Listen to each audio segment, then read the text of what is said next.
Hi, Rebecca. We are now in episode 2 where we're talking about believing deeply in your professional value and your right to be at the table. What I love about this topic when I hear these keywords are professional values and at the table. I want to share with you a little bit of what I went through a couple of years ago. I was voted to be on an international board of directors for an association. Mm-hmm. And the initial thought that when I was voted in, I was so intimidated because I feel that, I've got this perhaps confidence problem. I'm like, look, I'm a small potato in Asia. I've got this small little tiny company.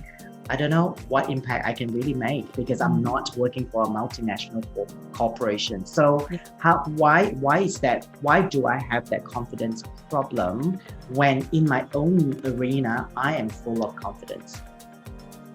That's the perfect start to this topic, Elle, because I think that is a very, very common trait. And what I've experienced in various coaching sessions, and this can happen with people who are very junior and just starting out in their career, and it can also happen at CEO level. I've worked with CEOs who have this kind of complaint, if you like. And what I've realized is that, people will talk about having confidence problems. I have a confidence issue. I'm not a confident person. Those kinds of statements are general, overarching statements, which basically says, I am forever unconfident. In every situation, I am unconfident. I have a confidence problem says that you never feel confident anywhere, which is obviously, when you think about that, not correct. So the first thing always is to challenge that sort of language, if you like, that statement that I have a confidence problem, I'm always unconfident, because the chances are you do have confidence in certain situations. And as soon as you have confidence in certain situations, whether that's in a smaller group, that's quite common, or with a particular kind of person, or personally in your personal life, you can have loads of confidence, but feel like you're kind of lacking a bit of confidence at work. As soon as you start working out that you do have confidence in particular places, you can't possibly have a confidence problem. You can't have a general issue that is always the case. Maybe in certain situations, you do have a lack of confidence, or you struggle with a lack of confidence. So I think it's really important to be aware of the language that we use when we're talking about confidence, and ask yourself, how much of this is about my environment? So I'll share an example with you also from my own corporate days, if you like, where I used to go to this meeting, and it was pretty toxic, hard meeting to go to. And I had a confidence problem in this meeting. I really found it difficult to speak up. And then I realized over time that it wasn't actually that meeting particularly, or that I had a problem generally with confidence, but there was one particular person in that meeting who always spoke over me. And I realized over time that because I continually got knocked back, or when I did speak my ideas were kind of pushed back and sort of belittled by this person, it just knocked my confidence. And I thought, I'm not going to speak up in this meeting anymore, because when I do, I get, bitten at, and I kind of, have the kind of the hurt and the embarrassment and all those sorts of things. But when you realize, when you pinpoint how much of this is about a specific thing happening in your environment, then you can fix it. And I think that's really, really important. You have a lot more control over it than you think you do. So I think rule number one, always, in your situation, it was about really understanding you just felt a little bit of an imposter in that particular environment. So then you could draw on, your past experience, your track record, all the things we talked about in the last episode to help you, understand that you do have value and you can offer an opinion at this table. Were there specific keywords or the tone that you used to sort of like, cause that person to speak over you, or he or she was just a bulldozer anyway? He or she didn't care what you said and what credibility you had? Yes, I think in that situation, that person did it to a lot of people. But I was also the most junior person in the room at the time. So maybe in his opinion, I didn't have anything of value to add. I don't know what his view was, what his thinking was. But now, as I'm older, and now as I'm coaching on these topics, because a lot of women come to me, particularly women, come to me with this concept of being talked over and not being able to have a voice at the meeting.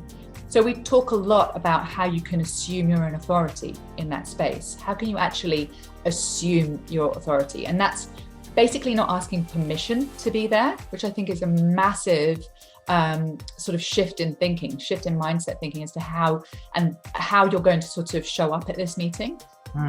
But I think women particularly have grown up with this idea of asking for permission. You know, you ask permission for your parents to do things. You put your hand up at school and ask permission to speak. And I think we've got to remember as adults that we are adults now, and we don't have to ask the question, am I okay to be here? Do I deserve to be here?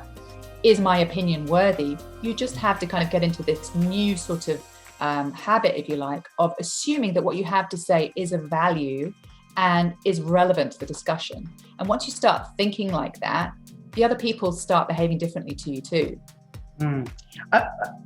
As I reflect on my journey, my career path, often than not, I always hear mentors or people that I admire say, just make sure that you're humble, you are this, you are that.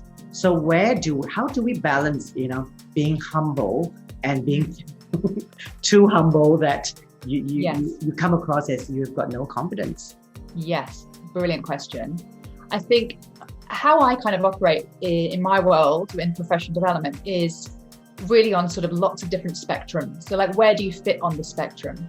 And, that kind of communication style sort of spectrum, if you like, you could be humble at one end and something aggressive or something arrogant at the other end, one or the other. And what I've seen in my experience is people who are kind of more towards the humble end fear this concept of ever coming across as aggressive and like arrogant. So they just don't even want to go near that other end of the spectrum. That's been my experience. And that is a very common complaint. I've worked with that on a number of times.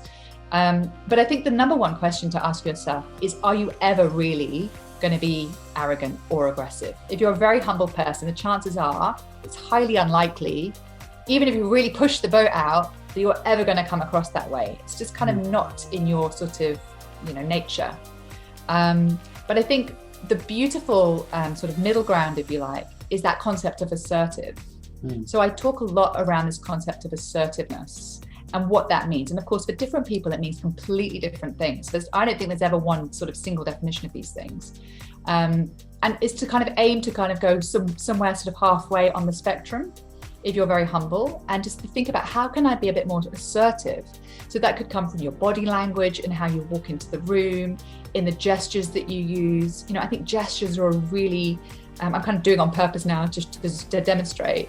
I think gestures are a really good way of communicating with greater assertion and assuming your own sense of authority.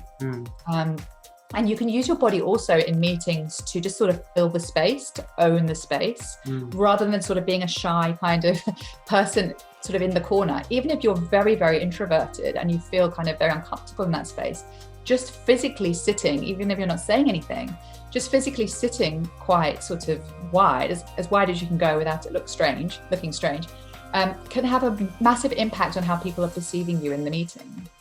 So I think, the tips around that would be to kind of think about how you could be a bit more assertive. What does that mean? What does that look like? How would I sound if I was a bit more assertive?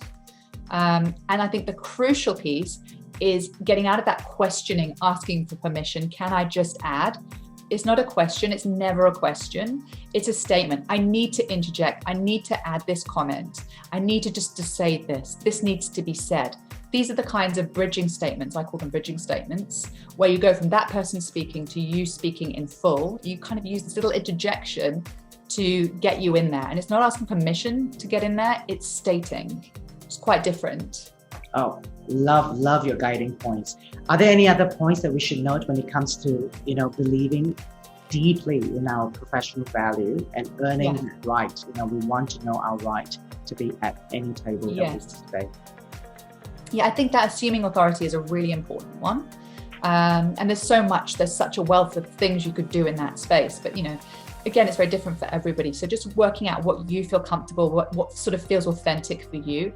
I would definitely not recommend you do something that feels inauthentic, because then it will look inauthentic and you'll lose trust with people. So I would definitely stick with something that feels natural.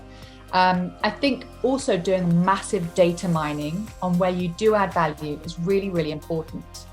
So value again comes in such a range of outcomes. It could be in how you think, in how your thinking kind of adds value to the discussion.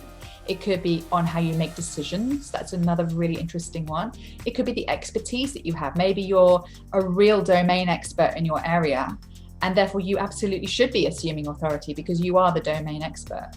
So value comes in so many different packages. I actually talk about 85 different value packages that you can actually tap into. But I think really understanding where you add the value is so important. And that builds the confidence, and it tells you that you should be there at the table. Definitely. Love it. Now, for those who are, joining us in the last 2 episodes, we spoke about in our dedicated e-newsletter for this episode, we have a link to access important PDF that you are offering everyone, which is called the 17 Creative Strategies for to own your value and steer your career. Do you want to talk a little bit about perhaps a point that you'd like to share from that PDF document? Absolutely. So there's 17 strategies in the PDF download. I think point number 3 is a really relevant one to this one, which is really understanding and defining your natural strengths. So we're kind of in a society where we're always, certainly in corporate society, in corporate environments, where we're looking at fixing weaknesses all the time. And although there's some value to fixing your weaknesses, that's the right way of describing it, I think it's much more valuable, much more useful to think about what you do really, really well naturally. So what are your natural strengths? What are your natural talents? What can you do that nobody else can do?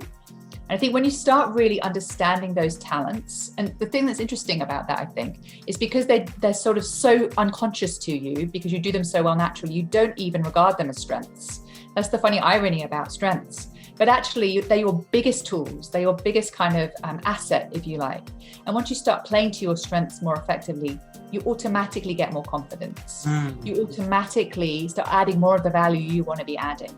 So I think, number 3 is a really great one, which is understanding your natural strengths. Yeah, I love that point of view because I feel that as I build confidence, when I go into the other industries that I'm not as familiar with or in environments that people don't know me, I felt that one of my communication strategies before entering that room or entering into that environment was to be very clear on communicating what I'm not specialized in, right?